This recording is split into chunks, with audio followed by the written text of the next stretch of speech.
Hello friends and family. In this video I'm gonna share with you how I make spaghetti in Vietnam. Well, it is way different from how I make it in America. Maybe one day I'll show you when I do it in America. But in Vietnam we do not have the ingredients we need. So I just get what I can, and from there I will cook accordingly what I have. It's a little bit different because here we don't eat cheese like in America, so the spaghetti won't have cheese. Yeah, just a simple spaghetti, but I'll see how it comes out, and I hope you enjoy watching the process of making spaghetti in Vietnam.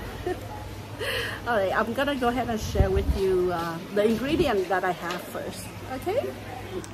Là cái này mình mua ở chợ Food Mart thì phải, thì nó có bán spaghetti cộng lên. Ok, mua 3 bịch luôn, 3 bịch spaghetti. Mỗi một bịch như vậy là nửa ký. 1 pound là nửa ký, half a pound. 1 pound is half a. And this is 1 kilogram of beef. When I bought the beef, it's fresh beef, and I asked them to mince it. Cái này thịt bò ha, mình mua xong mình kêu người ta xay ra. Rồi trong đó có thành phần. So here we have spaghetti sauce. I bought two big bottles of spaghetti sauce. So mì truyền thống. Ha, rồi thêm một chai tương cà. Rồi mình mua. And then this is tomato sauce, spaghetti sauce. These are fresh tomatoes. I will use most of it for spaghetti and some for the salad. Cái này cà ha, cà chua.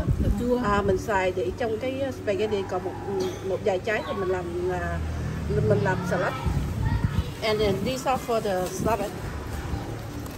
Very beautiful looking. What day? Salad. And then so with salad we have cucumber yellow and some cilantro, onions. Okay, so these are the things that I bought at the market, and I will use the other salt, pepper, some seasoning later. I'll show it to you. All right, now we're gonna go ahead and prepare this meal.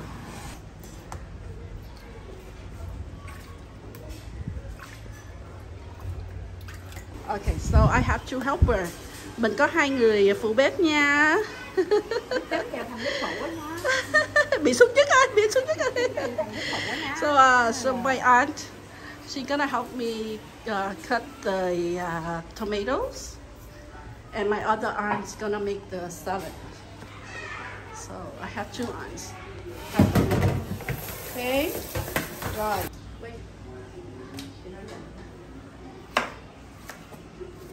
Chua này cắt để làm xào cốt, sốt cà.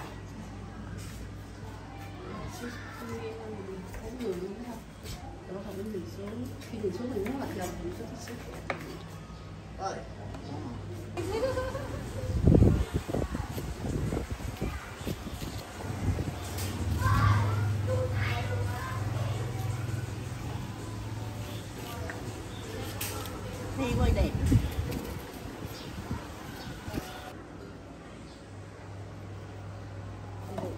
So this is cooking oil. Cứ đứng đó nha, cứ để hành.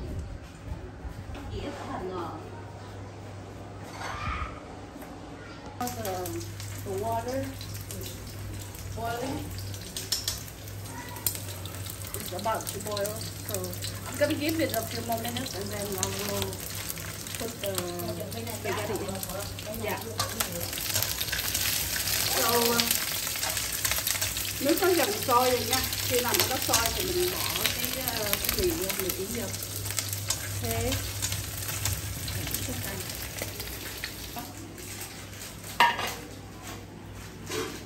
Cái này là mình cắt nhỏ băm mình nha. Này là cắt muối nè. Còn này là cắt nhỏ để băm nó mịn. mình chừa 3 trái để chút mình làm salad ha. Đó thì chia hết luôn đó. 3 trái thì mình salad thì mình cắt cũng tùy salad Mỹ.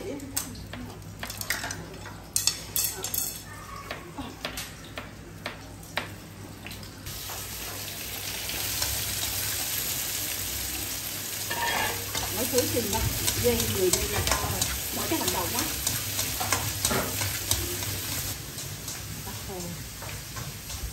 Hello, mình đang cắt cà nha. Dĩ Úc nha.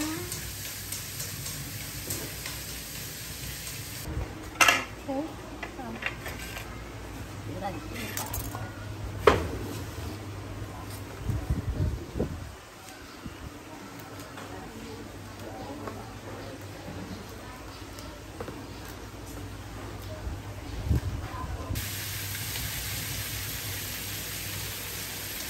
Okay, so cà với lại hành nó được sữa ha, và bắt đầu mình để thịt nha. So the tomato and onion looks like it's ready. Gonna go ahead and put the meat inside.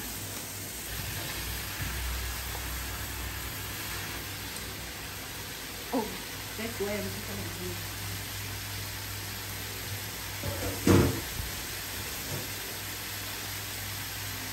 Nó thành 5 giây mỗi thứ để cái hành động. Chút nữa chị làm cái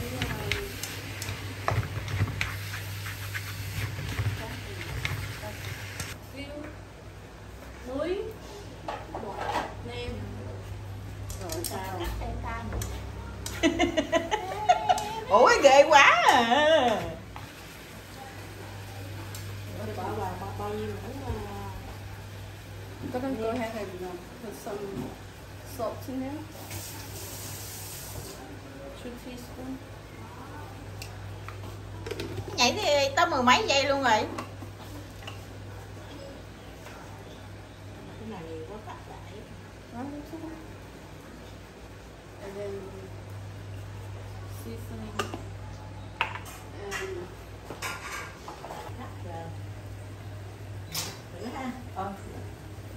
exactly. So when you spoil the water, make sure you have a lot of water. Boil the spaghetti, make sure you have a lot of water. Khi mình luộc spaghetti nhớ là để nước thật nhiều nhé, để cho nó luộc nó thoải mái. Nếu mà ít nước thì nó sẽ bị khét. Đấy. Rồi.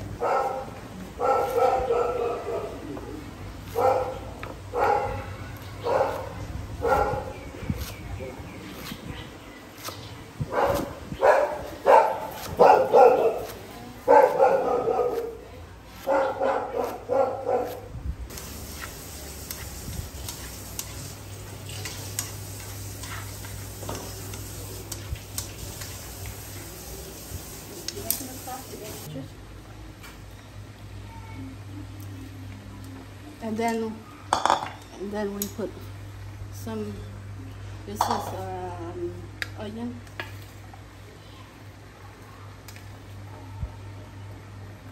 Món này mình làm gì cũng cắt ngắn ngắn vậy để mình làm salad. Quay không? Oh shit. Này nó tự động nó cắt. Đây này, cái này không có xài được.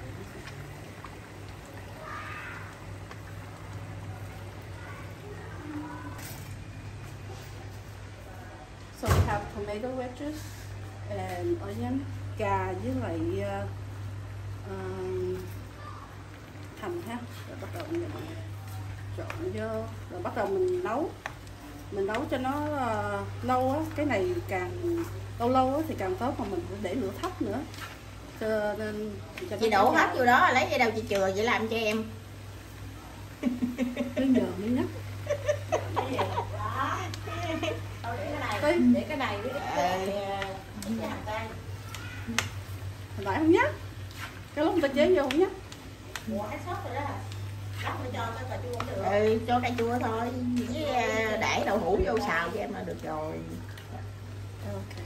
So now we're gonna go ahead and simmer for a good hour. Let it boil first and then I'll cook for 1 hour. Ok. Cái lúc mà chế một khác nhắc luôn đó. Salad này quên nói gì? Tại mình ăn salad tây á. Ủa, lại nhắc ra. Sẽ gần ba. Ba khứa ha. Chúng mình trộn chung một thao á. Này là hành tây nha, sắc hột lựu ha, lát bỏ vào chung luôn với mì salad. Đây. Rồi gì à? Rồi bắt chanh để lấy cái nước cốt này, lát mình cho vào salad trộn cho nó thơm, nó hương vị chanh, đường, ớt, tỏi, đó. Cho các thứ vào. Làm thành một mì Ý rất là ngon của nước ngoài do Võ Thị Phương đạo diễn và nấu ăn luôn.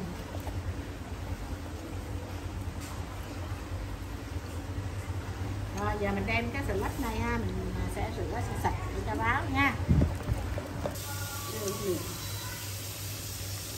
This spaghetti usually take about 20 minutes.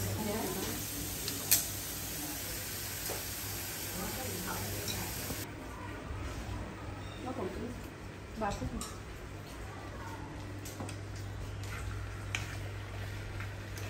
10 giờ 45 hả?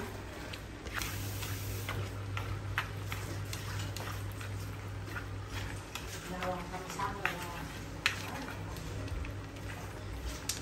là rửa ra rồi kia, Okay, so gonna go ahead and add some sugar in here. It depends on how you want it. Cho chút xíu đường cho nó lại cái chua nha. Chứ nếu mà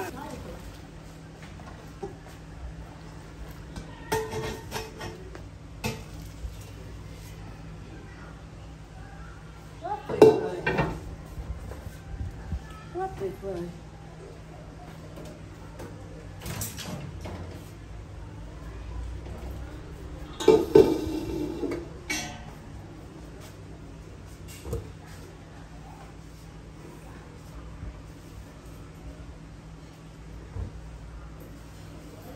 nồi nóng còn cái tay này nó nóng.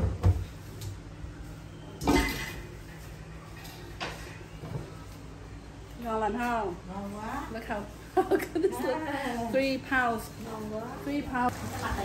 Rồi. Từ đầu cứ sập xuống đấy. Okay. Nào là đó thì em quay những cái sườn cho đẹp. Quay cái đất mà cho đẹp. So this is this is pepper. It tastes better when you grind it freshly. Cái tiêu á, mình xay thì nó thơm hơn là mình mua nó có xay sẵn phải không? Mình xay ha. Tiêu rồi. Rồi bây giờ cái hồi nãy giờ là mình nấu cái nồi này cũng được hơn nửa tiếng rồi, 45 phút. Been cooking for about over 30 minutes. And then mình có để thêm tương cà nha, tomato sauce. I added tomato sauce in here. I added some already, so just to demonstrate. I added about 2 tablespoons, 2 muỗng canh tương cà đó. Rồi xong rồi. Bây giờ mình thử nha. Ngon quá. Rồi là xong. Rồi mình chọn salad Mỹ. Ok. Rồi. Let's bắt đi. Now I'm gonna try to see if it's okay, and then I'll add the last part.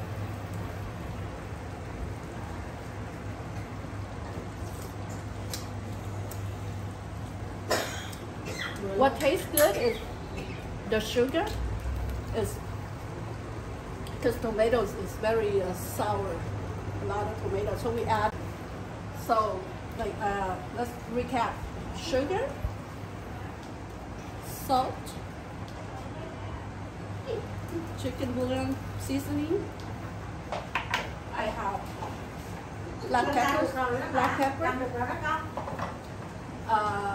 and then tomatoes. Okay, so it's ready. Now I'm gonna go ahead and put the dressing on top.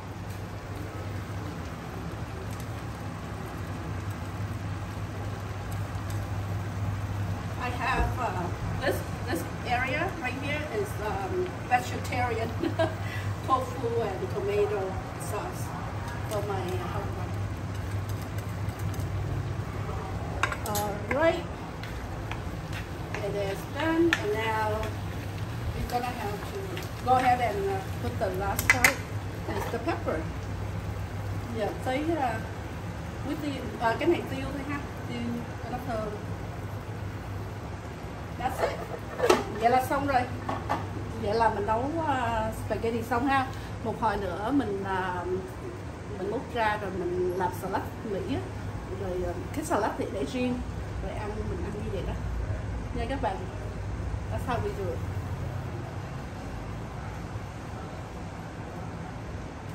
Đó. Rồi để chị mì đây. Cái này mình chụp tóc hình. Cũng đang ăn nè. Em có ăn mì Ý không? Có. Do you eat spaghetti? Bé.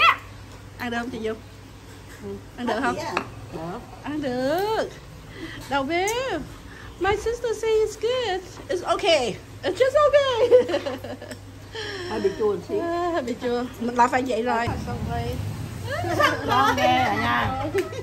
Ăn hết người nào ăn hết dĩa rồi, gì cũng chuẩn bị hết rồi. Hết dĩa nè. Vậy ăn hết cùng nè, hết trơn nè. Sạch dĩa luôn. Ăn thật dĩa luôn ha. Ngon Chị không? ăn hết rồi. Ngon, rất là ngon. Cảm ơn Thượng nha. Dạ không có gì. Tấm lòng của con nha. Dạ. Ăn ngon Ăn đó. Kêu bé đi quốc. Không có gì. Mì Ý rất là ngon. Mì Ý từ Mỹ đem về Việt Nam. Nhưng mà cái nó khác, nó khác. Cái gia vị ở đây nó khác. Đúng rồi. Cho nên mình nấu theo cái gia vị. Khác chút xíu, khác chút xíu nó không có giống hết. Ở mình thì ngọt hơn chút. Nó nói chung nó khác. Nó ngọt hơn. Chúng có trời chứ. Bây giờ chúng nó giải ra Hope you enjoyed it. If you do, don't forget to like and subscribe for more. Cảm ơn các bạn và gia đình đã theo dõi cái video này nha, về nấu ăn spaghetti là mì Ý ha. Nếu mà các bạn thích thì không quên bình luận và nhớ theo dõi mình nha. Mình có rất nhiều những cái clip nó khác nhau. Nói chung tất cả là về gia đình và nấu ăn và du lịch. Chào các bạn, gặp lại sau.